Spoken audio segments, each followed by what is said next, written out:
الحمدللہ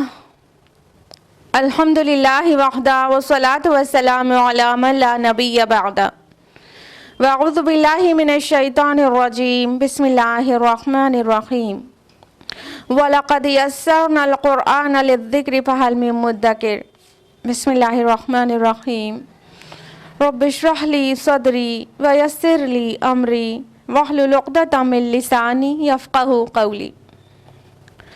میرے عزیز بہنوں، آپ سبھی کا درس قرآن مجید میں تہہ دل سے خیر مقدم ہے۔ السلام علیکم ورحمۃ اللہ وبرکاتہ۔ کیسے ہیں آپ سبھی لوگ؟ اللہ تعالیٰ کرے کہ آپ بخیر عافیت ہوں، خوشحال ہوں، اللہ تعالیٰ آپ کی عمر میں اضافہ کرے اور اللہ تعالیٰ آپ کو اچھا رکھے، آپ کی صحت اچھی رکھے، ساتھ میں آپ کی ایمانی صحت بھی اچھی ہوتی چلی جائے اور آپ دنیا اور آخرت دونوں میں کامیاب ہوں، آمین۔ درس قرآن مجید میں کون سی سورہ چل رہی تھی؟ جی ہاں، سورہ مریم، اور لاسٹ ویک سورہ مریم کی آیت نمبر 50 تک ہم لوگوں نے مکمل کیا تھا۔ تو اس سے پہلے کہ آیت نمبر 51 آنورڈز تفصیل سے جانیں، آئیے لاسٹ ویک کا کوئک ریویژن کر لیتے ہیں۔ تو لاسٹ ویک ہم لوگوں نے آیت نمبر 41 سے 50 کے بیچ کی آیات تفصیل سے جانی تھی، جس کو شارٹ میں ہم آپ کو ریوائز کرائیں گے ٹرانسلیشن سے۔ اعوذ باللہ من الشیطان الرجیم بسم اللہ الرحمن الرحیم۔ آیت نمبر 41 ہے، اور تذکرہ کیجئے اس کتاب میں ابراہیم علیہ السلام کا، یقیناً وہ صدیق نبی تھے۔ اور یاد کیجئے جب ابراہیم علیہ السلام نے اپنے والد سے کہا تھا، ابا جان آپ کیوں بندگی کرتے ہیں ایسی چیزوں کی جو نہ سن سکتی ہے اور نہ دیکھ سکتی ہے اور نہ ہی آپ کے کچھ کام آ سکتی ہے۔ ابراہیم علیہ السلام کا قصہ شروع ہوا تھا یہاں سے، اور انہوں نے اپنے والد کو کس طرح سے دعوت دی، دیکھیے کس قدر احترام کے ساتھ دعوت دی تھی۔ آیت نمبر 43 میں فرمایا، یا ابتی انی قد جاءنی من العلم ما لم یأتک فاتبعنی اہدک صراطا سویا۔ ابا جان یقیناً میرے پاس وہ علم آیا ہے جو آپ کے پاس نہیں آیا، بس آپ میری پیروی کیجئے، میں آپ کو دکھاؤں گا سیدھا راستہ۔ ابا جان آپ شیطان کی بندگی نہ کیجئے، شیطان یقیناً رحمان کا نافرمان تھا۔ تو انہوں نے اپنے والد کو اللہ تعالیٰ کی طرف بلایا، اور اس کی دلیل کیا دی کہ میرے پاس وہ علم آیا ہے، علم الوحی، جو آپ کے پاس نہیں آیا، اس لیے میں چھوٹا ہو کر بھی آپ کو راستہ میں دکھاؤں گا۔ سبحان اللہ، یہ الٹی گنگا بہہ رہی ہے۔ پھر اس کے بعد انہوں نے کہا کہ شیطان کی پیروی نہ کیجیے، یعنی وہ بت پرست تھے آزر، تو انہوں نے کہا شیطان کی بندگی نہ کیجیے، یعنی کہ بتوں کی بندگی نہ کیجیے، اور شیطان ہی یہ سکھاتا ہے بت پرستی۔ تو فرمایا کہ آپ بتوں کی بندگی نہ کیجیے شیطان کی، شیطان یقیناً اللہ تعالیٰ کا نافرمان ہے، رحمان کا نافرمان ہے۔ آیت نمبر 45 ہے، ابا جان مجھے اندیشہ ہے کہ رحمان کی طرف سے کوئی عذاب آپ کو آ پکڑے اور پھر آپ شیطان ہی کے ساتھی بن کر رہ جائیں۔ تو آگے فرمایا ان کے والد نے کیا کہا؟ اس نے کہا، اے ابراہیم کیا تم کنارہ کشی کر رہے ہو میرے معبودوں سے؟ اگر تم اس سے باز نہ آئے تو میں تمہیں سنگسار کر دوں گا اور تم مجھے چھوڑ کر چلے جاؤ ایک مدت تک۔ ابراہیم علیہ السلام نے آیت احترام سے اپنے والد کو یا ابتی ہے میرے پیارے ابا جان، اے میرے پیارے ابا جان، بہت ہی احترام سے کہتے جا رہے تھے، بار بار کہتے جا رہے تھے۔ اس کے باوجود ان کے والد کا جو جواب تھا وہ کس قدر مطلب اکڑ مزاج پتہ چل رہا ہے کہ انہوں نے ان کے احترام کا بھی کچھ خیال نہ کیا، اور جو حق بات کی دعوت دے رہے تھے وہ تو ظاہر ہے وہ اس سے کنوینسڈ تھے ہی نہیں۔ تو کہا کہ مطلب اتنے احترام کے جواب میں کہا کہ اگر تم اس سے باز نہ آ گئے تو میں تمہیں سنگسار کر دوں گا، میں تمہیں جان سے مار دوں گا، یا تم چل جاؤ میرے نظر کے سامنے سے۔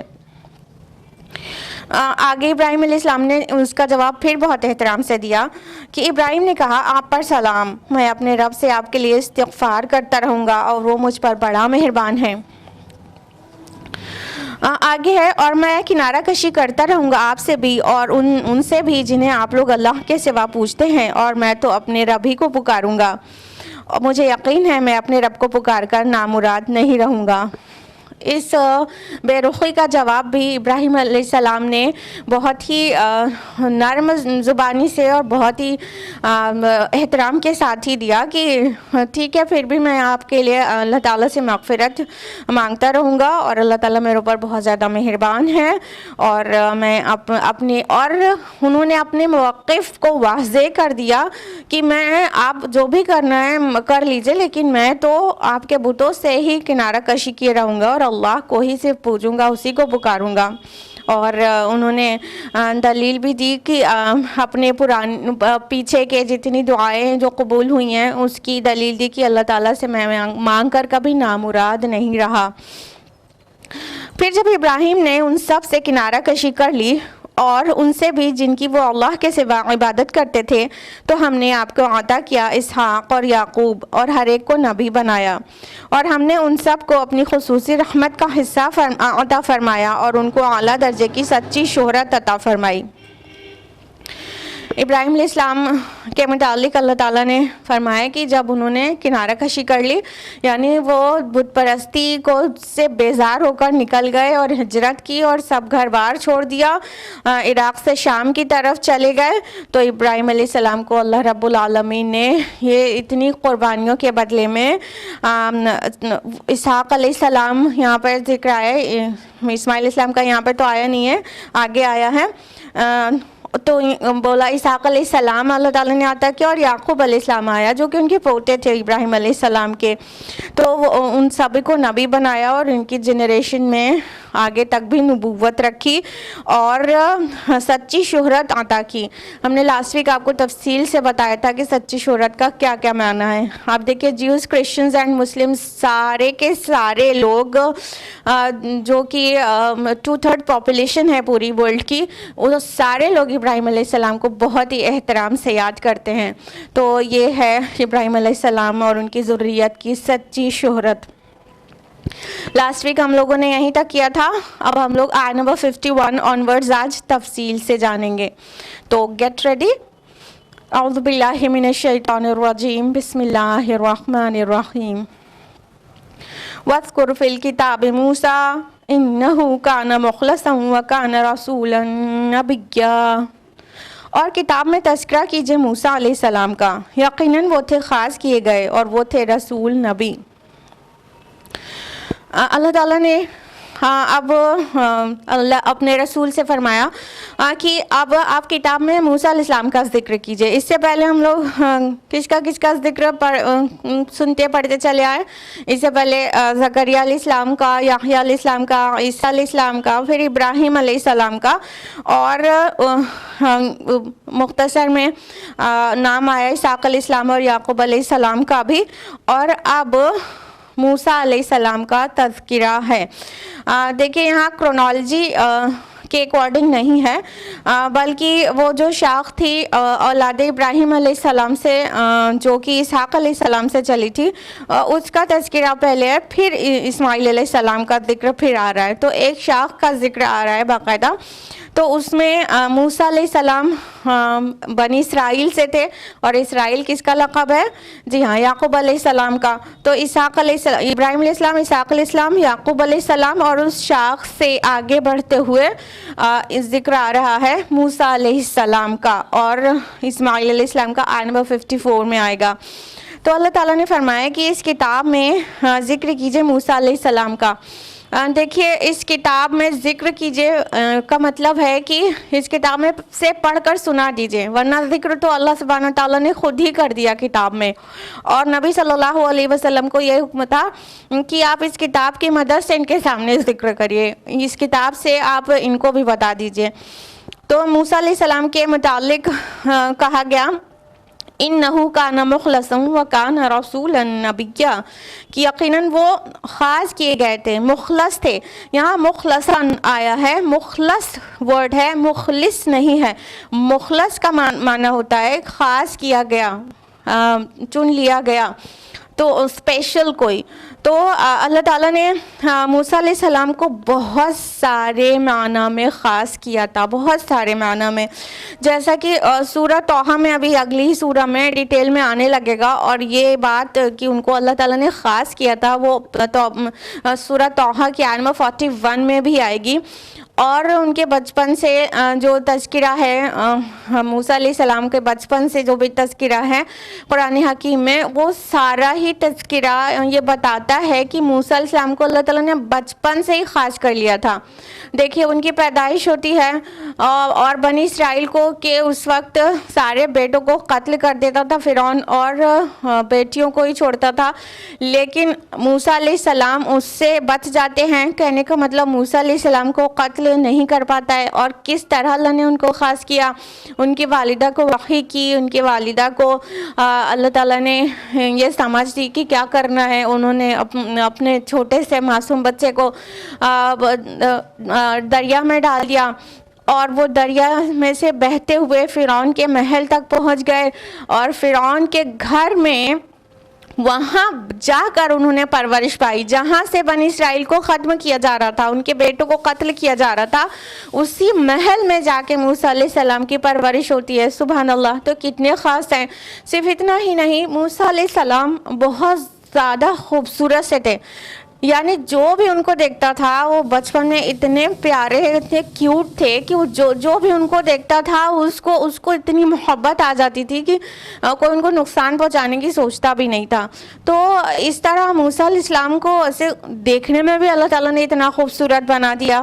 تو بچپن میں اس طرح سے خوبصورت بنایا, اور پھر دشمن کے محل میں رہ کے شہزادے کی طرح ان کی پرورش ہو رہی ہے. سبحان اللہ. پھر اس کے بعد وہ وہاں سے نکلتے ہیں, جب ایک کو مکہ مار دیتے ہیں اور وہ مر جاتا ہے, تو وہاں سے جب مصر سے ان کو نکلنا پڑتا ہے تو مدین جاتے ہیں, اور مدین سے جب لوٹتے ہیں تو اللہ تعالیٰ نے ان سے کلام کیا, تو وہاں پر بھی خاص بنا دیا. اللہ تعالیٰ نے موسیٰ علیہ السلام سے کلام کیا, ہر ایک سے نہیں کیا. یہ پریویلیج ہمارے پیارے نبی محمد رسول اللہ صلی اللہ علیہ وسلم کو بھی ملا ہے, لیکن عالم بالا پر جانے کے بعد جب رسول اللہ صلی اللہ علیہ وسلم معراج پر گئے تھے تو وہاں پر اللہ سبحانہ تعالیٰ نے ہمارے پیارے نبی صلی اللہ علیہ وسلم سے بھی کلام کیا تھا. لیکن روئے زمین پر کسی سے بھی اگر کلام کیا ہے تو وہ موسیٰ علیہ السلام. اس طرح موسیٰ علیہ السلام خاص تھے, تو اللہ تعالیٰ نے ان کو مخلص بنا لیا تھا, خاص کر لیا تھا, اور فرمایا وہ رسول اور نبی تھے. پچھلے ہفتے ہم نے آپ کو بہت تفصیل سے بتایا تھا کہ 2 اصطلاحات آئی ہیں اس سورہ میں, ایک صدیقہ نبیہ, ایک رسول نبیہ. اور ہم نے پورے تفصیل سے آپ کو بتایا تھا کہ صدیقہ نبی کیا جن رسولوں اور نبیوں کے لیے آیا ہے, ان کا جو پرسنالٹی ٹائپ ہے وہ انٹروورٹ پرسنالٹی ہے, اور رسول النبیہ جن رسولوں کے لیے آیا ہے موسیٰ علیہ السلام اور اسماعیل علیہ السلام کے لیے آیا ہے, تو ان کی پرسنالٹی ٹائپ ہے ایکسٹروورٹ پرسنالٹی ٹائپ. اور ہم نے آپ کو ڈیٹیل میں بتایا تھا کہ جو بات ہم کہہ رہے ہیں وہ کس طرح سے ثابت ہوتی ہے. تو اللہ تعالیٰ نے موسیٰ علیہ السلام کو ایکسٹروورٹ ٹائپ کی پرسنالٹی دی تھی. لائک وہ بہت زیادہ متحرک تھے, فعال تھے, بہت ایکٹیو تھے, اور بہت جلالی اور بہت شان والے تھے. دیکھیے نا, ایک مکہ مار دیا تھا, مر گیا تھا وہ قبطی. تو اس طرح سے موسیٰ علیہ السلام کی جو پرسنالٹی ٹائپ تھی وہ ایکسٹروورٹ پرسنالٹی تھی. اور اس کے علاوہ یہاں پر جو رسول اور نبی ورڈ ایک ساتھ آ گیا, اس کو بھی سمجھنا چاہیے, کیونکہ کچھ الفاظ قرآن مجید میں ایسے ہیں جو انٹرچینجبلی یوز ہوتے ہیں ایک دوسرے کی جگہ, لیکن جب وہ ساتھ میں آ جاتے ہیں, ایک ساتھ جمع ہو جائیں, تو اس میں کچھ نہ کچھ ڈفرینس رہتا ہے. جیسے مومن اور مسلم, یہ ایسے تو انٹرچینجبلی یوز ہوتا ہے, مومن کو مسلم اور مسلم کو مومن کہتے ہیں, لیکن جب مومن اور مسلم ایک ساتھ آ جائے تو پھر اس کا کوئی مطلب ہوتا ہے کہ کچھ تو ڈفرینس ہے جو ایک ساتھ آ گیا. تو اسی طرح رسول اور نبی عام طور پر قرآن اور حدیث میں جہاں پر استعمال ہوا ہے وہ مطلب انٹرچینجبلی بھی یوز ہوا ہے، اور رسول بھی اسی معنی میں، نبی بھی اسی معنی میں ایسا بھی استعمال ہوتا رہا ہے، لیکن یہاں پر ایک ساتھ آ گیا۔ جب ایک ساتھ آ گیا تو مفسرین اور محققین کو فکر ہوئی اس میں ڈفرینس تلاشنے کی، لہٰذا ایک مفسرین کی اور محققین کی ایک بڑی تعداد اس میں ڈفرینس تلاش کرنے میں لگ گئی، یہاں تک کہ بہت سارے اقوال ہیں، بہت ساری مطلب اس کی ایکسپلینیشن ہے، لیکن جو سب سے زیادہ ریلیونٹ معلوم ہوتا ہے وہ ہم آپ کو بتائیں گے۔ پہلی بات تو یہ کہ کچھ لوگوں نے رسول کا جو معنی بتایا اور نبی کا جو معنی بتایا اور مفہوم بتایا، بالکل اس کا الٹا بھی بتایا، یعنی جو رسول کا ایک گروپ آف پیپل یا ایک محقق بتا رہا ہے تو دوسرا محقق اس کو نبی کا ڈیفینیشن بتا رہا ہے، اور اس طرح وائس ورثہ بھی پایا گیا۔ بہرحال جو سب سے زیادہ ریلیونٹ معلوم ہوتی ہے وہ یہ ہے کہ رسول خاص ہے اور نبی عام ہے، اور رسول کی پوزیشن اوپر ہے اور وہ کسی نیشن کی طرف بھیجا جاتا ہے، جبکہ نبی کی پوزیشن اس سے کم ہے، وہ اس رسول کا جو مشن ہے، جو شریعت ہے، اس کو فالو کرانے کے لیے آتا ہے۔ تو اس طرح سے رسول اور نبی میں تھوڑا سا ڈفرینس ہو جاتا ہے، اور یہ بھی مفسرین اور محققین نے کہا کہ رسول اللہ تعالیٰ کے ہمیشہ ہی غالب ہوتے ہیں اور وہ شہید نہیں ہو سکتے دنیا میں، اور جو نبی ہیں ان کو ان کی کفار کی طرف سے اور دشمنان کی طرف سے شہید بھی کیا گیا ہے، لیکن رسول دنیا میں بھی غالب ہوتا ہے۔ اللہ تعالیٰ نے رسولوں کو غالب ہونے کے لیے بھیجا ہے، اور جبکہ کچھ نبیوں کی شہادت بھی ہوئی ہے۔ آخرت میں نبی بھی غالب ہوگا، وہ وہاں پر اجر کا اور بہت شان کا مستحق ہوگا، لیکن دنیا میں کچھ نبیوں کو قتل کیا گیا، لیکن رسولوں کو کوئی قتل نہیں کر سکتا۔ عیسیٰ علیہ السلام ایک رسول تھے، لہٰذا جب عیسیٰ علیہ السلام کے دشمن ان کو قتل کرنے کے ارادے سے آئے تو اللہ سبحانہ و تعالیٰ نے ان کو زندہ اٹھا لیا۔ عیسیٰ علیہ السلام کا رفع سماوی بھی اس بات کی دلیل ہے کہ وہ رسول قتل نہیں ہوتا ہے۔ تو اس طرح تھوڑا ڈفرینس ہو گیا، اور لغوی جو معنی اگر دیکھیں گے تو رسول رسالہ سے ہے، جس کا معنی ہوتا ہے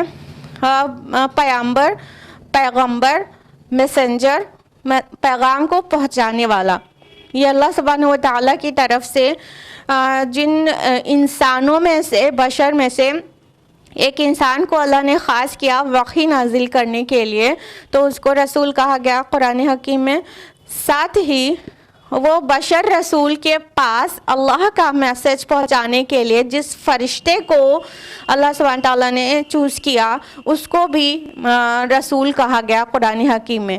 یعنی یہ جو میسنجرز ہیں اللہ سبحانہ تعالیٰ کے، وہ بشر رسول ہیں، اور جو ملائکہ ہیں، جو فرشتے ہیں، لیکن وہ بھی میسج ڈیلیور کرنے کا کام جنہوں نے کیا وہ رسول ملک ہے۔ تو یہ رسول بشر میں ہمارے پیارے نبی اور دیگر انبیاء اور دیگر رسول، وہ رسول بشر، اور جو فرشتے پیغام پہنچانے کا، پیغام رسانی کا کام کرتے، ان کو رسول ملک کہہ سکتے ہیں۔ لہٰذا رسول کی ڈیفینیشن تو یہ ہو گئی میسنجر، جو پیغام رسانی کرے۔ نبی ورڈ نبا سے ہے، جس کا معنی ہوتا ہے خبر، تو نبی کا معنی ہوا خبر دینے والا۔ نبی ورڈ بعض کے نزدیک نبو سے ہے، جس کا معنی ہوتا ہے رفعت اور بلندی۔ تو اس طرح نبی کا معنی ہوا بلندی والا، رفعت والا، اور نبی کا معنی کچھ لوگ یہ بھی کہتے ہیں کہ نبی سے ہے، جس کا معنی ہوتا ہے راستہ، طریق، the way۔ تو اس طرح سے پھر نبی کا معنی ہو گیا جو راستہ دکھائے، جو اللہ کی طرف راستہ دکھائے. لہٰذا نبی کے یہ تمام معنی قابل قبول ہیں، خبر دینے والا، بلندی والا، راستہ دکھانے والا. تو لغوی معنی کے اعتبار سے، لٹرل میننگ کے اعتبار سے یہ ڈفرینس آ رہا ہے. ایک حدیث ہے جو کہ احمد اور حاکم کی روایات میں ہے، حالانکہ اس کی سند ضعیف ہے، لیکن وہ ریپیٹڈلی حدیث ملنے کی وجہ سے اس کا ضعف کم ہو جاتا ہے. اس حدیث کے متعلق بھی رسول اور نبی کا ڈفرینس اس حدیث سے بھی پتہ چلتا ہے، اور اس میں یہ ہے کہ اللہ تعالیٰ نے 313 رسول بھیجے ہیں، یا 315 دوسری روایت میں 313 یا 315 رسول بھیجے ہیں، اور 1,24,000 انبیاء نبی بھیجے ہیں.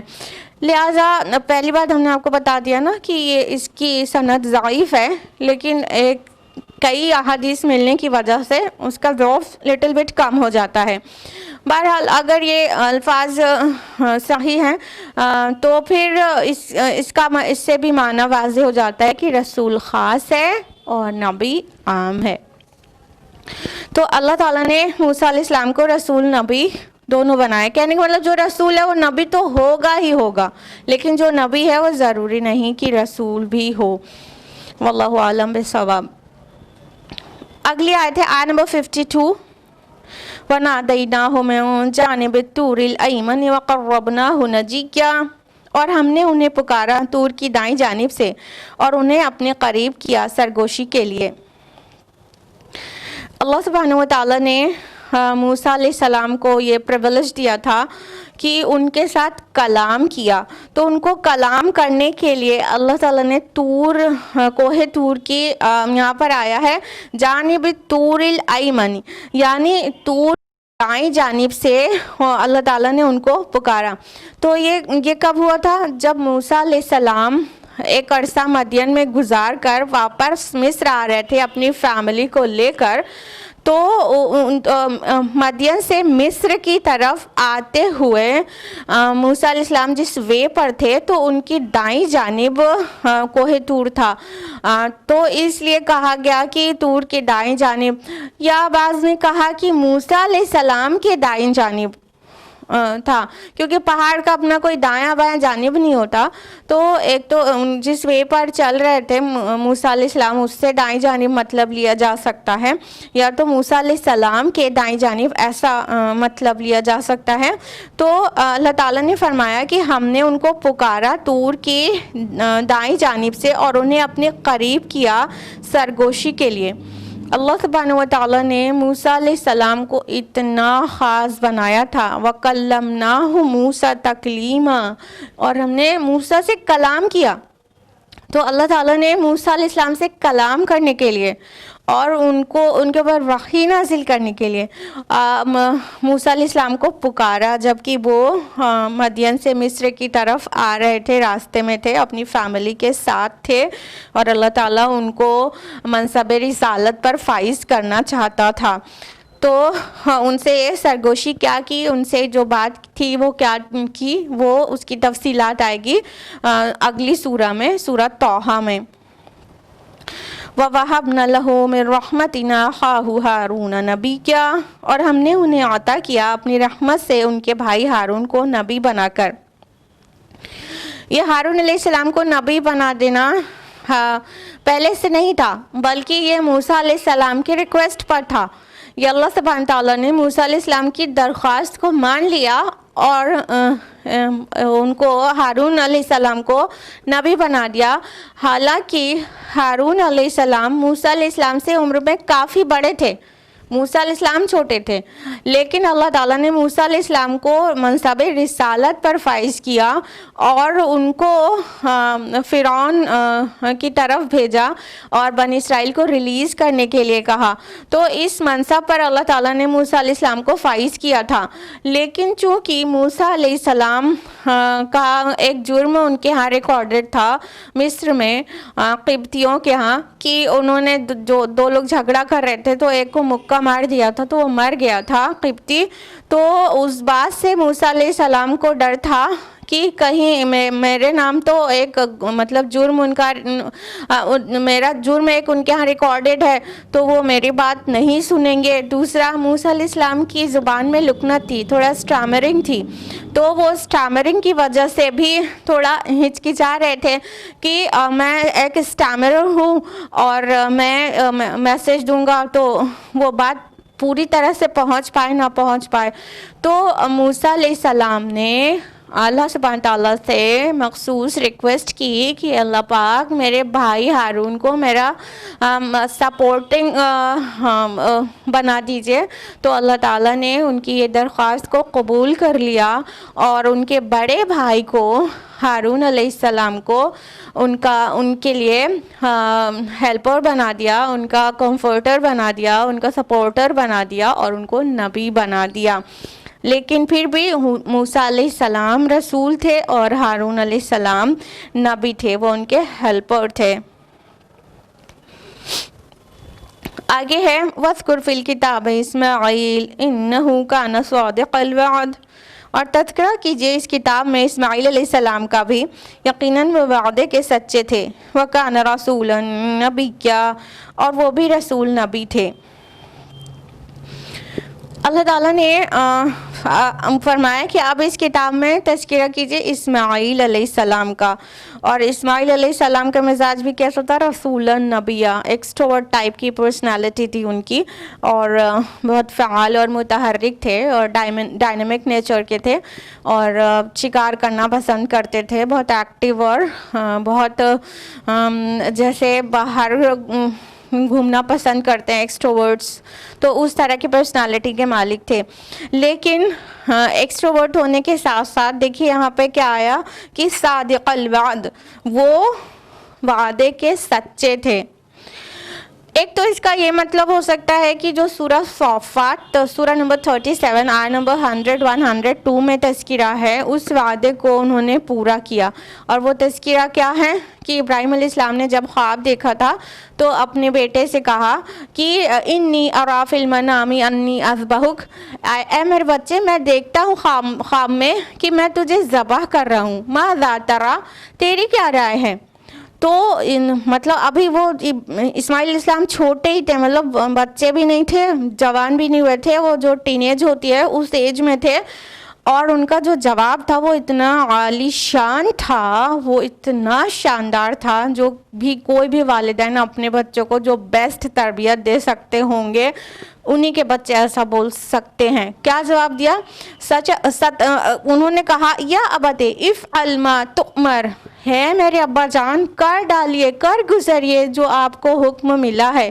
ستجدنی انشاء اللہ من الصابرین, اللہ نے چاہا تو آپ مجھے صابر پائیں گے.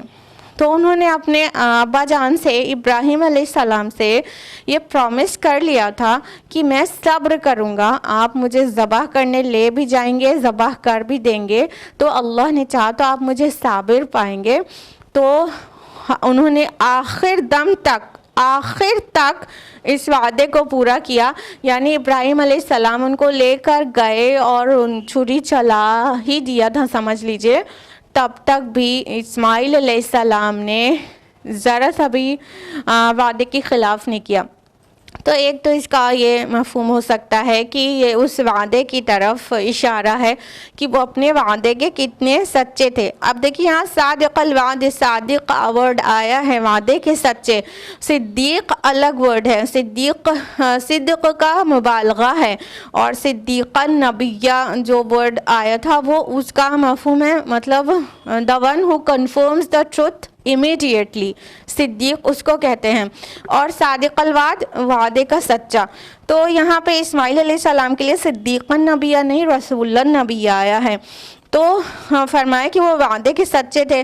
تو ایک تو یہ معنی ہو گیا, یہ مفہوم ہو گیا کہ وعدے کے سچے مطلب انہوں نے جو اپنے والد ابراہیم علیہ السلام سے وعدہ کیا تھا اس کو سچ کر دکھایا, اور آخر تک انہوں نے صبر ہی کیا.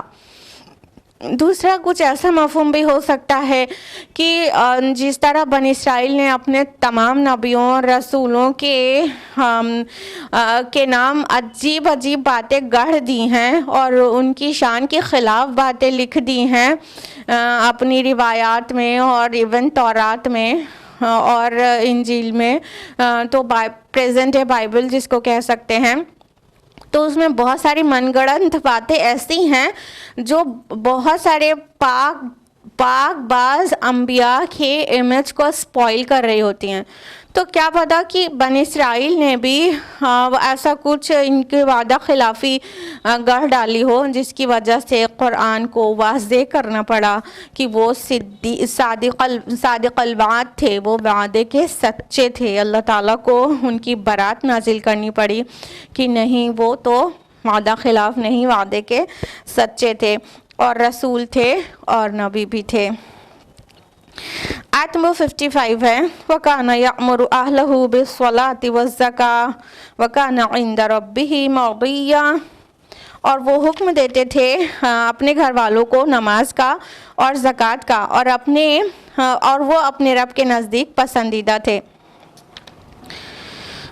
اللہ تعالیٰ نے فرمایا کہ اور وہ حکم دیتے تھے اپنے گھر والوں کو نماز کا اور زکوٰۃ کا، یعنی کہ اس سے یہ پتہ چل رہا ہے ایک بات یہ کہ نماز اور زکوٰۃ، صلاح اور زکوٰۃ، یہ دونوں ہی چیز اتنی بنیادی باتیں ہیں جو سارے انبیاء اور سارے رسولوں کی شریعت میں رہی ہیں، جو انہوں نے اپنے گھر والوں اور اپنے نیشن کو، اپنی امت کو جس کا حکم دیا۔ اور اس سے ایک بات یہ بھی پتہ چل رہی ہے کہ اسماعیل علیہ السلام نے بھی دعوت کا کام شروع کیا تو گھر سے کیا، گھر سے۔ ان کی بیوی کا تعلق مصر سے تھا، اور تو انہوں نے اپنے گھر میں سب سے پہلے اپنے بیوی بچوں کو دعوت دی، تو اور انہوں نے ان کو صلاح اور زکوٰۃ کا حکم دیا۔ دیکھیے، صلاح کا حکم تو سارے نبیوں، سارے رسولوں کو دیا ہی گیا، اور زکوٰۃ دو طرح سے قرآن حکیم میں آیا ہے، ایک فعل الزکاۃ آیا ہے اور ایک ایتاء الزکاۃ آیا ہے۔ فعل الزکاۃ مطلب زکوٰۃ پر فاعل ہیں، جیسے قد افلح المؤمنون الذین هم فی صلاتهم خاشعون والذین هم عن اللغو معرضون والذین هم للزکاۃ فاعلون۔ سورہ مؤمنون کی آیت نمبر 4 میں یہاں پہ زکوٰۃ کے طریقے پر عامل ہیں، فاعل ہیں، یہاں پہ ورڈ آیا ہے۔ تو فعل زکوٰۃ کا مطلب ہوتا ہے، مطلب ڈوئنگ زکوٰۃ کا مطلب ہوتا ہے پیوریفائی یور سیلف، مطلب کہ اپنے نفس کا تزکیہ کرنا، اپنی زبان کو فحش کلامی سے روکنا، غیبت چغلی سے روکنا، اور اپنے اندر سے نفس کی جو برے دعیات ہیں ان کو سپریس کرنا، یہ اپنے سول کی جو پیوریفیکیشن ہے وہ مطلب ہوتا ہے اگر یہ فعل الزکاۃ ورڈ آتا ہے۔ اور ایک ورڈ ایتاء الزکاۃ آتا ہے، زکوٰۃ دینا، گیونگ زکاۃ انسٹیڈ آف ڈوئنگ زکاۃ۔ تو ایتاء الزکاۃ یعنی گیونگ زکاۃ، اس کا مطلب ہوتا ہے spending in the way of اللہ کی راہ میں مال خرچ کرنا۔ تو اس طرح سے یہاں پر جو الفاظ آ رہے ہیں وہ صرف اتنا آ رہا ہے وَكَانَ يَأْمُرُ أَهْلَهُ بِالصَّلَاةِ وَالزَّكَاةِ، وہ اپنے گھر والوں کو صلاح اور زکوٰۃ دونوں کا حکم دیتے تھے۔ تو اس میں دونوں کی گنجائش ہے کہ وہ زکوٰۃ فعل الزکاۃ کا بھی، ڈوئنگ زکاۃ، اور ایتاء الزکاۃ یعنی گیونگ زکاۃ، اس میں دونوں کی گنجائش بن رہی ہے کہ وہ اپنے گھر والوں کو اپنے نفس کا تزکیہ کرنے کے لیے بھی کہتے تھے اور اللہ کی راہ میں مال خرچ کرنے کے لیے بھی کہتے تھے۔ اور اس سے بھی پہلے کا کیا حکم ہے؟ صلاح قائم کرنے کے لیے، نماز ادا کرنے کے لیے کہتے تھے۔ اور فرمایا کہ وہ اپنے رب کے نزدیک مرضی تھے، مرضیہ آیا ہے، مرضیہ مطلب پسندیدہ ہونا، راضی ہونا، تو جو راضی ہو جائے وہ ہوا اسم الفاعل، اور مرضی یہ اسم المفعول ہے، یعنی جس سے راضی ہو جایا جائے، تو اللہ تعالیٰ نے ان کو مرضیہ کہا، یعنی اللہ تعالیٰ ان سے راضی تھا اور اپنے رب کے نزدیک وہ مطلب بیلووڈ تھے، پسندیدہ تھے۔ اگلی آیت ہے آیت نمبر 56، فرمایا وَاذْكُرْ فِي الْكِتَابِ ادریس، اور تذکرہ کیجیے کتاب میں ادریس کا بھی، اِنَّهُ كَانَ صِدِّيقًا نَبِيًّا، یقیناً وہ صدیق نبی تھے۔ اب اللہ سبحانہ تعالیٰ فرما رہے کہ اس قرآن حکیم میں کے ذریعے آپ اے نبی تذکرہ کیجیے ادریس کا۔ دیکھیے ادریس علیہ السلام کا ذکر یہاں پر ملتا ہے اور واضح ہے کہ وہ نبی تھے، وہ صدیق نبی تھے۔ تو ادریس علیہ السلام کے متعلق مختلف اقوال ملتے ہیں۔ ایک قول یہ ہے کہ یہ بنی اسرائیل میں سے تھے، لیکن جو مور ریلائبل اوپینین ہے وہ یہ ہے کہ ادریس علیہ السلام واز این اینشنٹ پروفٹ، وہ آدم علیہ السلام کے بعد اور نوح علیہ السلام سے پہلے رسول مبعوث ہوئے تھے۔ اس ٹائم پر شیس علیہ السلام کا بھی ذکر تورات میں ہے اور ادریس علیہ السلام کا ذکر بھی تورات میں ہے، لیکن ہنوک نام سے، اینوک، تو ENOCH۔ تو ان کے متعلق جو باتیں آتی ہیں اس میں مفسرین اور محققین یہ سمجھ پائے ہیں کہ یہ ادریس علیہ السلام کے متعلق وہ باتیں ہیں، یعنی جو ہنوک نبی تھے وہ ایکچولی ادریس علیہ السلام تھے۔ بائبل میں book of Genesis chapter number 5 verse number 21 to 24 Idris علیہ السلام کے بارے میں تفصیل سے ہے کہ وہ کس مزاج کے تھے، اور ان کی عمر 365 سال تھی اور انہوں نے 300 سال تک دعوت کا کام کیا، اور وہ بہت ہی ڈیسنٹ اور بہت ہی سوبر مطلب مزاج کے مالک تھے وغیرہ۔ تو اس طرح سے جو تفصیلات بک آف جینیسس میں ملتی ہے وہ ہنوک کے بارے میں وہ سب سے زیادہ سوٹ کرتی ہے کہ وہ ادریس علیہ السلام تھے، اور فرمایا گیا کہ وہ صدیق نبی تھے۔ اور اگلی آیت میں فرمایا وَرَفَعْنَاهُ مَكَانًا عَلِيًّا، اور ہم نے انہیں اٹھایا بلند مقام پر۔ اللہ تعالیٰ نے ادریس علیہ السلام کے متعلق فرمایا کہ ان کو بلند مقام پر اٹھایا۔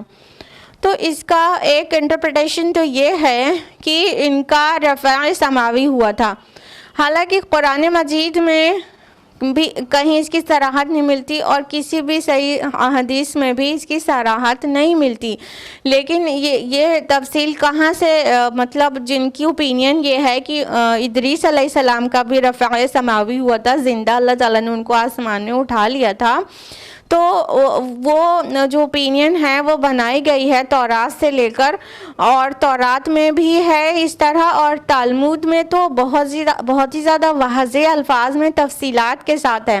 جس طرح قرآن کا انٹرپریٹیشن، اس کی تفسیر احادیث سے ملتی ہے، اسی طرح جیوز کے ہاں یہودیوں کے ہاں تورات کی جو تفصیلی باتیں ہیں وہ تلمود میں ملتی ہیں۔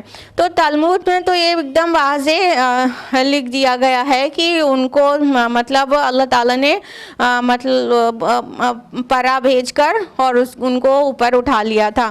تو چونکہ تورات اور تلمود میں یہ ملتا ہے، تو بعض مفسرین نے اس آیت سے یہ سمجھا ہے کہ ان کو بھی زندہ اٹھا لیا گیا تھا عیسیٰ علیہ السلام کی طرح۔ اس کو ڈینائی کرنے کی کوئی دلیل نہیں ہے، لیکن پھر بھی کئی مفسرین کہتے ہیں کہ نہیں، رفع سماوی ان کا نہیں ہوا تھا۔ یہاں پر جو کہا گیا ہے وَرَفَعْنَاهُ مَكَانًا عَلِيًّا، تو اس کا مفہوم ہے کہ اللہ تعالیٰ نے ان کو رفعت اور بلندی عطا کی تھی، یعنی یہاں پر مفہوم مراد لیا جائے گا، نہ کہ الفاظ مراد لیا جائے گا۔ تو یہ دونوں اوپینین ایگزسٹ کرتی ہے، لیکن زیادہ مفسرین اس طرف گئے ہیں کہ یہ مفہوم ہے کہ اللہ نے ان کو رفعت اور بلندی اور اعلیٰ ظرفی عطا کی تھی اور ان کا مقام بلند کیا تھا۔ اور کچھ مفسرین تورات اور تلمود سے لے کر یہ بھی مانتے ہیں کہ ان کا بھی رفع سماوی ہوا تھا۔ واللہ اعلم بالصواب۔ اولئک الذین انعم اللہ علیہم من النبیین، یہ ہیں وہ لوگ جن پر انعام فرمایا اللہ نے انبیاء میں سے، من ذریۃ آدم وممن حملنا مع نوح، اور اولاد آدم میں سے اور ان لوگوں میں سے جنہیں سوار کرایا ہم نے نوح کے ساتھ، ومن ذریۃ ابراہیم واسرائیل وممن ہدینا واجتبینا، اور ابراہیم علیہ السلام اور یعقوب علیہ السلام کی نسل میں سے اور ان میں سے جنہیں ہم نے ہدایت دی اور جنہیں ہم نے چن لیا۔ اذا تتلی علیہم آیات الرحمن خروا سجدا وبکیا، جب تلاوت کی جاتی ان پر رحمان کی آیات تو وہ گر پڑتے اللہ کی جناب میں سجدہ کرتے ہوئے اور روتے ہوئے۔ اللہ تعالیٰ فرما رہے ہیں کہ ہیں وہ لوگ جن پر انعام فرمایا اللہ تعالیٰ نے انبیاء میں سے، یعنی ابھی زکریا علیہ السلام سے شروع ہوتے ہوئے ادریس علیہ السلام تک جتنے انبیاء کا ذکر کیا گیا، اللہ تعالیٰ ان سب کے متعلق کہہ رہے ہیں کہ یہ ہیں وہ لوگ جن پر اللہ نے انعام کیا ہے انبیاء میں سے۔ لاسٹ ویک ہم نے آپ کو بتایا تھا اللہ تعالیٰ نے کن پر انعام کیا ہے، اور کوٹ کی تھی آپ کو سورہ نساء سورہ نمبر 4 آیت نمبر 69 آیت نمبر 69۔ اللہ تعالیٰ نے فرمایا وَمَن يُطِعِ اللَّهَ وَرَسُولَهُ، اور جو بھی اطاعت کرتا ہے اللہ کی، جس نے بھی اطاعت کی اللہ کی اور رسول کی، فَأُولَئِكَ مَعَ الَّذِينَ أَنْعَمَ اللَّهُ عَلَيْهِم مِّنَ النَّبِيِّينَ وَالصِّدِّيقِينَ وَالشُّهَدَاءِ وَالصَّالِحِينَ وَحَسُنَ أُولَئِكَ رَفِيقًا۔ اللہ تعالیٰ نے فرمایا جو بھی اللہ اور رسول کی اطاعت کرتا ہے وہ ان لوگوں کے ساتھ ہوگا جن پر اللہ نے انعام فرمایا، اور انعام کن پر فرمایا، ان میں سے کیٹیگری نمبر 1 ہے، یعنی ہائیسٹ جو رینک ہے وہ ہے انبیاء، پھر صدیقین، پھر شہداء، پھر صالحین، یعنی بیس لائن صالحین کی ہے اور ٹاپ موسٹ پوزیشن انبیاء کی ہے۔ تو یہاں پر تو صرف انبیاء کا ذکر ہوا، تو اس لیے یہاں پہ کہا جا رہا ہے یہ جو جتنا تذکرہ ہوا یہ ہے وہ لوگ جن پر اللہ نے انعام فرمایا انبیاء میں سے۔ تو یہ اللہ تعالیٰ کے منعم، اللہ تعالیٰ منعم، اور یہ اللہ تعالیٰ کے انعام سے انعام پائے ہوئے وہ لوگ تھے جو نبی تھے، تو یہ ان تمام انبیاء کے متعلق کہا گیا۔ اور یہ بھی کہا گیا کہ یہ اولاد آدم میں سے ہیں تھے اور ان لوگوں کی نسلوں میں سے جن کو نوح کے ساتھ سوار کیا تھا۔ تو آدم کی اولاد کا مطلب ہو گیا، سمجھ لیجئے ادریس علیہ السلام کا تذکرہ ہو رہا ہے، یعنی یہاں پر جن انبیاء کا ذکر ہوا ہے وہ کس کی اولاد تھے اس کو ڈیوائڈ کرتے ہیں ہم لوگ۔ تو آدم علیہ السلام کی اولاد میں سے ادریس علیہ السلام ہو گئے، جیسا کہ ہم نے آپ سے کہا کہ یہ نوح علیہ السلام سے پہلے کے اینشنٹ پروفٹ تھے نا، تو بہت پرانے، اور بعض کے نزدیک 1000 سال بھی پہلے نوح علیہ السلام سے، اور بعض کے نزدیک نوح علیہ السلام کی مطلب سے بہت نسل ان کی قریب تھی۔ بہرحال یہ اتنا تو ہے کہ نوح علیہ السلام سے پہلے کے تھے، تو ان کے لیے سمجھ لیجئے یہ بات ہو گئی کہ آدم علیہ السلام کی نسل سے تھے۔ تو یہ والی جو اوپینین ہے کہ ادریس علیہ السلام بنی اسرائیل میں سے تھے، یہ ویک پڑ جاتی ہے، کیونکہ یہاں پر ایک دلیل مل رہی ہے، کیونکہ آدم علیہ السلام کی اولاد میں سے کس کو کہا جا رہا ہے، اگر ادریس علیہ السلام کو نہیں کہا جائے تو باقی دیگر سب کی کیٹیگرائز کر کے آپ دیکھ لیجئے تو پتہ چل جائے گا، سارے نبیوں کو کس کی اولاد ہے پتہ چل رہا ہے، بس یہ نہیں پتہ چلے گا آدم علیہ السلام کی اولاد کس کو کہا، اگر ادریس علیہ السلام کو مان لیں گے کہ بنی اسرائیل سے تھے۔ لہٰذا یہ مطلب قوی رائے یہی ہے کہ وہ بنی اسرائیل سے نہیں تھے، he was an ancient prophet before نوح علیہ السلام سے پہلے کے نبی تھے۔ تو آدم علیہ السلام کی اولاد میں سے تھے، سمجھ لیجئے ادریس علیہ السلام کے لیے کہا گیا۔ نوح علیہ السلام کی اولاد میں سے کس کو کہا گیا، ظاہر بات ہے ابراہیم علیہ السلام کو کہا گیا، اور ذریت ابراہیم اور اسرائیل کن کو کہا گیا؟ ابراہیم علیہ السلام کی ذریت میں سے یہاں پر اسحاق علیہ السلام کا ذکر بھی آیا ہے اور اسماعیل علیہ السلام کا بھی ذکر آیا ہے. اور اسرائیل کی ذریت میں سے کس کا ذکر آیا ہے؟ یہاں پر موسیٰ علیہ السلام کا ذکر بھی آیا ہے اور یحییٰ علیہ السلام اور ان کے والد زکریا علیہ السلام کا ذکر اور عیسیٰ علیہ السلام کا. یہ سبھی ذریت ہو گئے اسرائیل کی، تو یعنی کہ یعقوب علیہ السلام کی. تو یہ سب تو کیٹیگرائز ہو گئے. اب تو اس لیے بہت اطمینان کے ساتھ غالباً کہ کہا جا سکتا ہے کہ ادریس علیہ السلام اینشنٹ پروفٹ تھے. اللہ تعالیٰ نے آگے فرمایا کہ اللہ تعالیٰ نے جن کو چن لیا یعنی خاص کر دیا، نبی بنا دیا اور ان کے مرتبے بلند کر دیے، اور ان کے متعلق فرمایا کہ جب تلاوت کی جاتی ان پر رحمان کی آیات تو وہ گر پڑتے تھے اور سجدہ کرتے تھے اور روتے تھے. یہ آیت سجدہ ہے، تو سجدہ تلاوت آپ لوگ پلیز کر لیجئے گا. تو اللہ تعالیٰ کہ یہ انبیاء چاہے جتنے بھی زیادہ مطلب ایمان اور اعمال صالحات ان کے پاس ہو یا ان کی رینکس جتنی بھی ہائی کر دی گئی ہو، باوجود اس کے وہ اللہ کی بندگی میں اس کو سجدہ کرنے میں ہی اپنی بلندی سمجھتے تھے.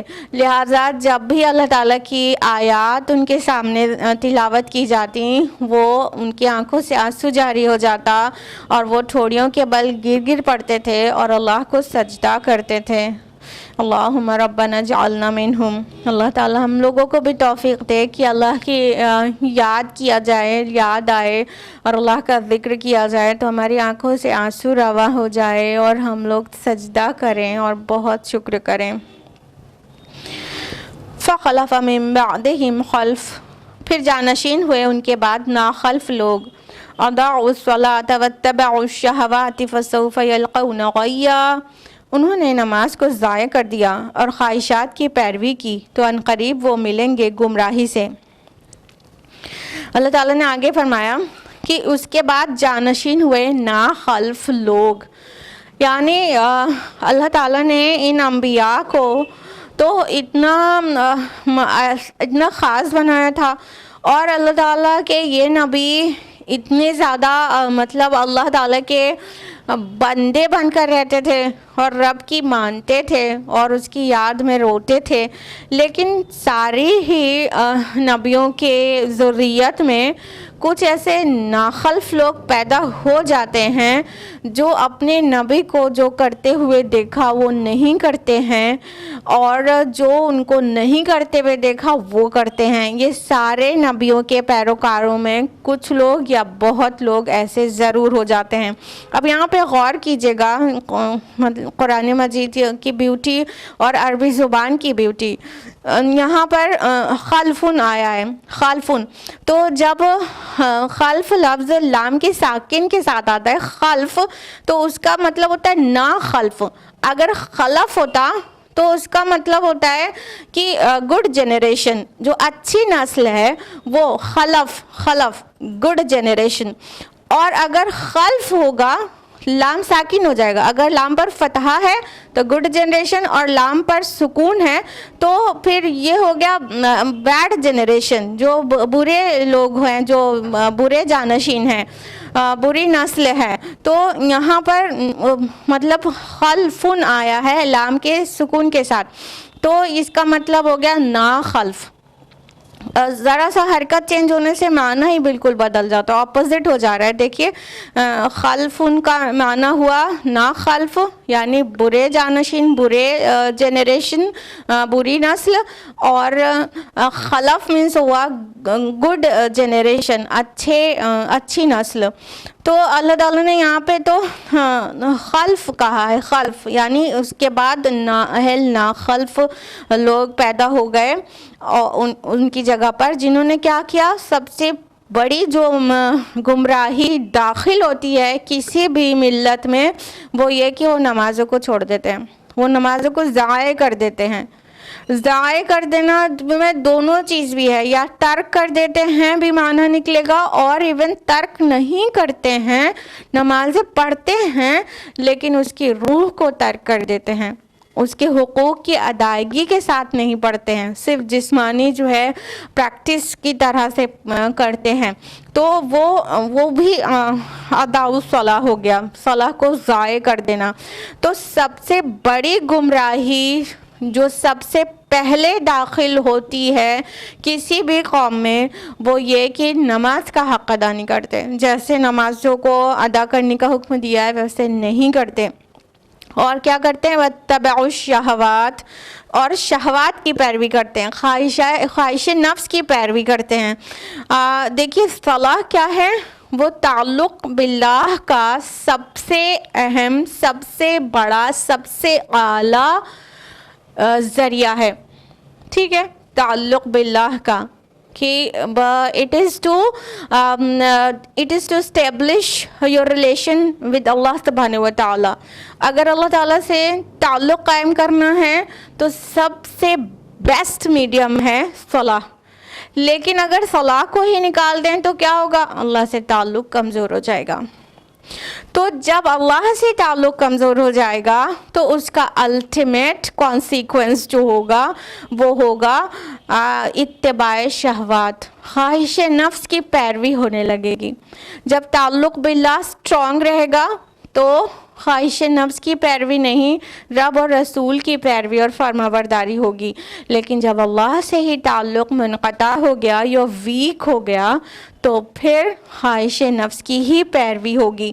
تو یہ شہوات کی پیروی کرنے لگے, صلاح چھوڑی, اللہ سے تعلق ویک ہو گیا, پھر کٹ ہی گیا, پھر اب کیا بچا کہ خواہش نفس کی پیروی کرنے لگے. اور خواہش نفس کی اندھا دھند پیروی تو اس طرح ہے کہ اللہ تعالیٰ نے فرمایا ارائیت من اتخذ الہہ ہوا, کہ اے نبی کیا آپ نے اس کو نہیں دیکھا جس نے اپنی خواہش نفس کو اپنا معبود بنا لیا ہے. اللہم لا تجعلنا منہم. خواہش نفس کی مکمل پیروی, مکمل اطاعت, یہ کیا ہے, نفس کی اطاعت, یہ کیا ہے, اس کی بندگی کرنا ہے.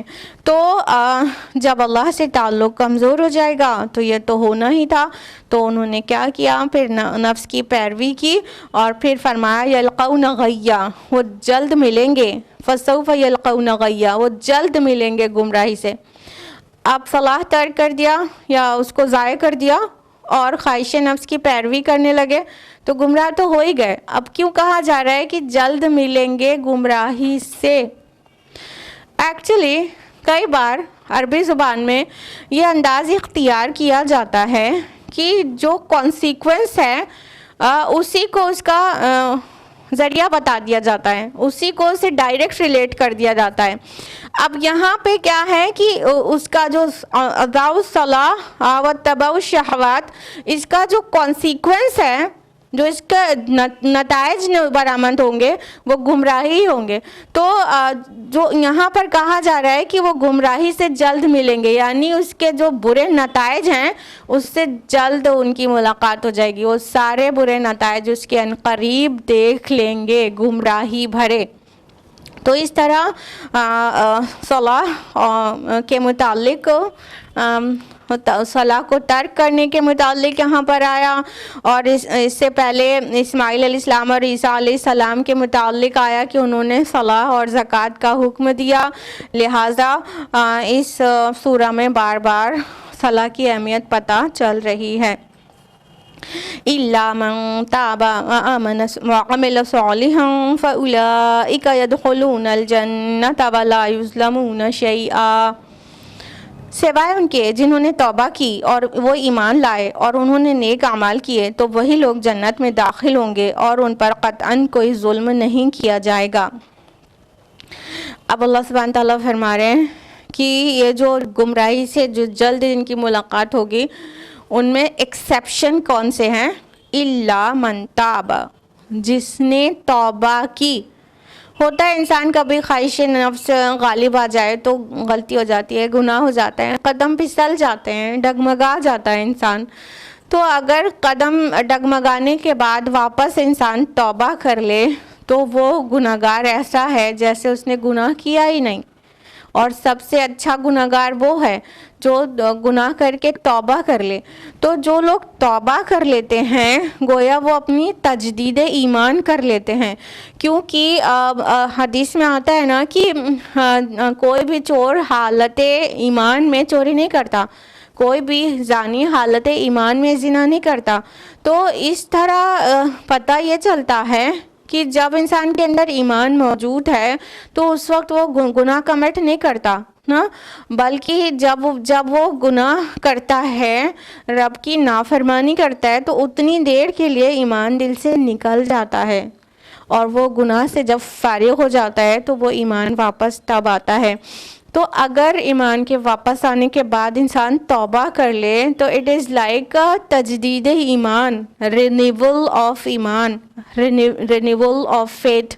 تو سب سے ضروری چیز یہ ہے ایک مسلمان کے لیے کہ اگر کبھی بھی اس کے قدم ڈگمگا گئے ہیں تو وہ غلطی کر بیٹھا ہے تو توبہ کر لے، اور فوری توبہ تو ضروری قبول ہوتی ہے، اور سچی توبہ تو توبۃ النصوح ہمیشہ ہی قبول ہوتی ہے. تو اللہ تعالیٰ نے فرمایا جنہوں نے توبہ کی اور وہ ایمان لائے، یعنی گناہ سے فارغ ہوئے تو ایمان واپس آ جاتا ہے نا، تو توبہ کرنے کے بعد اپنا تجدید ایمان کر لیا اور انہوں نے نیک اعمال کیے، یعنی عمل کو گواہی دینا چاہیے کہ توبہ سچی ہے. اگر توبہ صرف زبانی ہے تو اپنے اعمال کی اصلاح نہیں کرے گا بندہ، اور پھر وہ اس گناہ کو ریپیٹ کرے گا، بار بار کرے گا، تو کس بات کی توبہ ہے؟ لیکن اگر کوئی غلطی کرے، ریئلائز کرے اور توبہ کرے تو اس میں سچی توبہ کی ایک شرط یہ بھی ہے نا کہ آئندہ اس گناہ کو ریپیٹ نہیں کریں گے، اس بات کا عزم کرے اور اپنے اعمال کو صالح کر لے، یعنی اب وہ غلطی یا برائی چھوڑ دے. تو اس کے اعمال کے جو تبدیلی ہے اچھائی کی طرف، وہ کیا ہے؟ یہ سچی توبہ کی اپنے آپ میں نشانی ہے. تو یہاں پر دیکھیے شرط کے جیسا آ رہا ہے کہ توبہ کی اور ایمان لائے اور انہوں نے نیک اعمال کیا، یعنی اب اپنے اعمال کو صالح کر لیا، وہ گندی عادت کو چھوڑ دیا، تو وہ داخل ہوں گے جنت میں اور ان پر قطعاً ظلم نہیں کیا جائے گا. یعنی کہ اللہ تعالیٰ ذرہ برابر کا بھی ان کے اوپر ظلم نہیں کرے گا کہ جو توبہ سے معاف کر دیا تھا پھر بھی اس کی پنشمنٹ دے دے، یا تو پھر ان کے کوئی نیک اعمال کا کوئی ایک پوائنٹ بھی چھوٹ جائے ریکارڈ ہونے سے جس کا اجر نہ ملے وغیرہ وغیرہ. کسی قسم کا بھی ظلم نہیں ہوگا. جنات عدن التی وعد الرحمن عبادہ بالغیب، انہیں ملیں گے عیش و دوام کے باغات جن کا وعدہ کیا تھا رحمان نے اپنے بندوں سے غیب میں. انہ کان وعدہ مأتیا، یقیناً اس کا وعدہ تو پورا ہونے ہی والا ہے. اب اللہ تعالیٰ اس ریوارڈ کو فردر ایلیبوریٹ کر رہے ہیں کہ جنت میں کیا ملے گا. جنت عدن، جنت عدن ایک جنت کا ایک گریڈ ہے. تو جنت عدن ملے گا، اور اگر اس کا معنی لیا جائے کہ عدن کا معنی کیا ہوتا ہے تو ہمیشگی ہوتا ہے. تو یہاں عدن بمعنی قیام کے ہے، یعنی ان کو قائم ہونے والی جنت، ہمیشگی والی جنت ملے گی. والآخرۃ خیر وابقیٰ، سورہ اعلیٰ سورہ نمبر 67 آیت نمبر 17 کی، اور آخرت بہت بہتر اور بہت باقی رہنے والی ہے. تو جنت کی جو نعمتیں ہوں گی نا وہ باقی رہنے والی ہوں گی، ہمیشگی والی ہوں گی، کبھی چھننے والی نہیں ہوں گی. تو اللہ تعالیٰ فرما رہے ہیں کہ وہ جنتیں ملیں گی جس کا وعدہ ان سے کیا گیا تھا اللہ کی طرف سے غیب میں. یعنی اللہ تعالیٰ نے وہ ساری چیزوں کو غیب رکھا تھا، پھر بھی وہ ایمان لائے اور اس غیبی وعدہ جس کو دیکھا نہیں کبھی، اس غیبی وعدے اللہ نے جو غیب میں وعدہ کیا تھا اس کو چیز کیا. اور اللہ تعالیٰ اپنے وعدے کے خلاف نہیں کرتا. تو بندے نے بنا دیکھے اس کی کوشش کی تو اللہ تعالیٰ اس کا ریوارڈ اس کو دے گا. دیکھیں بقرہ میں شروع میں ہی آ جاتا نا، الف لام میم ذالک الکتاب لا ریب فیہ ھدی للمتقین الذین یؤمنون بالغیب. جو ایمان لاتے ہیں غیب پر، تو غیب پر ایمان لاتا ہے بندہ تو اللہ تعالیٰ کو بہت زیادہ پسند ہے، بہت زیادہ پسند ہے یہ بات کہ دیکھا بھی نہیں بندے نے اللہ کو اور میری جنت کو میری جہنم کو، پھر بھی میرے دیدار کی خواہش کرتا ہے، مجھ سے ڈرتا ہے اور جنت میں جانا چاہتا ہے اور جہنم سے بچنا چاہتا ہے. یہ بات اللہ تعالیٰ کو بہت پسند ہے، ایک حدیث کی روشنی میں بتا رہے ہیں. تو فرمایا کہ اللہ کا وعدہ تو پورا ہونا ہی تھا، یعنی اللہ تعالیٰ نے جو ان سے وعدہ کیا جنت کا وہ ان کو یقیناً پورا کرے گا. سورہ توبہ سورہ نمبر 9 آیت نمبر 111 میں اللہ تعالیٰ نے فرمایا کہ نا مومنین کی جان اور ان کے اموال اللہ تعالیٰ نے جنت کے بدلے خرید لیے ہیں، اور آگے فرمایا کہ وہ جلد ہی وہ اپنے وعدے کا خلاف نہیں کرتا، وہ پختہ پکا وعدہ ہے. تو اللہ تعالیٰ کا یہ وعدہ ہے کہ مومن جو بھی مومنین ہیں ان کو اللہ تعالیٰ بہت سارا ریوارڈز جنت میں دے گا. لا يسمعون فيها لغوا الا سلاما، وہ نہیں سنیں گے اس میں کوئی لغو بات مگر سلام. وَلَهُمْ رِزْقُهُمْ فِيهَا بُكْرَةً وَعَشِيًّا، اور ان کے لیے ان کا رزق ہوگا اس میں صبح و شام.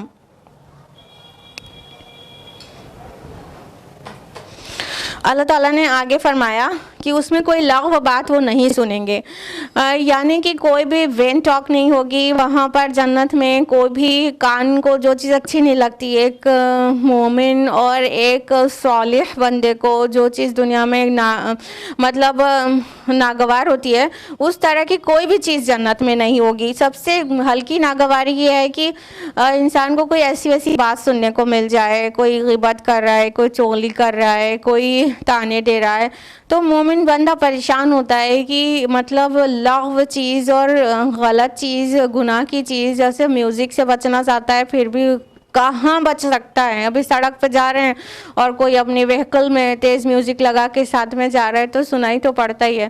تو اس طرح کا کوئی بھی کلمہ، کوئی بھی ورڈ جو لغو ہو، وین ہو، بالکل برا ہو، ناپسندیدہ ہو، وہ وہاں پر نہیں سنیں گے، بلکہ وہاں کیا سنیں گے؟ صرف سلام ہی سلام. ایک تو سلام یہاں پہ گریٹنگ سلام کی بھی بات ہو رہی ہے، ظاہر بات ہے فرشتے آئیں گے جائیں گے سلام کریں گے اور جنتی ایک دوسرے سے آپس میں سلام کریں گے، اللہ تعالیٰ اپنا سلام بھیجے گا. اور یہاں سلام بمعنی سلامتی بھی ہے، یعنی کوئی کمی، کوئی نقص، کوئی برائی، کوئی عیب، کوئی ٹینشن، کوئی الجھن سے پاک سچویشن جو ہے وہ بھی ان کو ملے گی. اور وہ جو بھی چیز سنیں گے وہ ہر چیز مسلم سلامتی ہوگی. اور فرمایا ان کے لیے رزق ہے صبح و شام. تو رزق کو پھر صرف جنت کے انگور اور انار اور مرغ مسلم تک محدود مت کریے گا. رزق میں سب سے جو جنت کا جو سب سے اعلیٰ رزق ہے وہ ظاہر بات ہے اللہ رب العالمین کا دیدار ہے. تو وہاں پر ان کو دیدار الہی نصیب ہوگا. اللہم ربنا اجعلنا منہم تلک الجنت التی نورث من عبادنا من کان تقیا. یہ ہے وہ جنت جس کا ہم وارث بنائیں گے اپنے بندوں میں سے ان کو جو متقی ہوں گے. اللہم ربنا اجعلنا منہم، اللہم ربنا اجعلنا منہم، اللہم ربنا اجعلنا منہم. یا اللہ ہمیں بھی ان میں سے بنا لے. اللہ تعالیٰ فرما رہے ہم ان کو وارث بنائیں گے اپنے ان بندوں کو جو متقی ہوں گے، جن کے دلوں میں تقوی ہوگا، جو دکھاوے والا عمل نہیں کرتے ہوں گے کہ نماز روزہ تو کر لیں ساری سوسائٹی کو دکھ رہا ہے لیکن دل میں اللہ سے نہیں ڈریں، جب وہ اکیلے ہوں تو گناہ کریں. ایسوں کے لیے جنت نہیں ہے. جنت کس کے لیے ہے؟ جس کے دل کے اندر تقوی ہے. التقوی ہا ہنا، التقوی ہا ہنا، التقوی ہا ہنا. تقوی دل میں ہے یہاں پر. تو جس کے دل میں تقوی ہے اس کے لیے یہ ریوارڈ ہے جنت کا، اور اس میں وہ بندے جائیں گے اور اس کو وارث کہا گیا. تو وارث کیوں کہا جاتا ہے جنت کا؟ حسن بصری رحمہ اللہ بہت اچھا سا اس کا ایکسپلینیشن دیتے ہیں کہ جس طرح ایک انسان کو اپنے والدین سے جو میراث میں جو چیزیں ملتی ہیں اس کے لیے صرف ان سے رشتہ ہی ہونا کافی رہتا ہے کہ ان کی نسل سے ہیں، اس کو محنت نہیں کرنی پڑی ہوتی ہے اس کے لیے. تو اسی طرح جنت جو ہے وہ انسان کے عمل کا بدلہ نہیں ہے کہ انسان سوچے ہم نے اتنی تگ و دو کی دنیا میں اللہ تعالیٰ کے کہنے پر تو ہمارے اعمال کا، نیک اعمال کا بدلہ ہے. نہیں، اللہ کے رسول کی واضح حدیث سے پتہ چلتا ہے کہ جنت خالی اپنے عمل کے بدلے میں نہیں مل سکتی جب تک اللہ تعالیٰ کی رحمت سایہ نہ کر لے. تو جنت جو ہے وہ اللہ تعالیٰ کے رحمت اور فضل کے عوض ملے گی، نہ کہ اپنے اعمال کا بدلہ ہے. جنت جتنی خوبصورت ہے اتنے عمل تو ہم لوگ دنیا میں کر کے گئے بھی نہیں رہیں گے. تو اس لیے جنت کے وارث کہا جاتا ہے. اولئک ھم الوارثون، یہ وارث ہوں گے کس کے؟ فردوس کے. الذین ھم یرثون الفردوس ہم فیہا خالدون، سورہ مؤمنون میں. تو یہ وارث ہے فردوس کے. تو یہاں پہ بھی نورث آیا ہے، یعنی وہ ان کا جنت کا وارث بنائیں گے، یعنی کہ وہ اپنی تگ و دو، اپنی محنتوں کے بدلے میں ایکچولی نہیں پائیں گے، اللہ تعالیٰ ان کو اپنے فضل سے دے گا، اس لیے وہ وارث ہیں جنت کے. ہاں، یہ تھا آج کا درس قرآن. ہم آج یہیں مکمل کرتے ہوئے رکوع یہیں پر رکیں گے. اگلے ہفتے انشاءاللہ پھر ملاقات ہوگی. آج کے لیے اتنا ہی. اللہ رب العالمین سے دعا ہے کہ وہ ہم سے اور آپ سے قبول کرے، اور اللہ تعالی ہم کو اور آپ کو قرآن پڑھنے، سمجھنے، غور و فکر کرنے، غوطہ زنی کرنے، عمل کرنے اور غیروں تک پہنچانے کی توفیق عطا فرمائے. آمین. وآخر دعوانا ان الحمدللہ رب العالمین. والسلام علیکم ورحمۃ اللہ وبرکاتہ.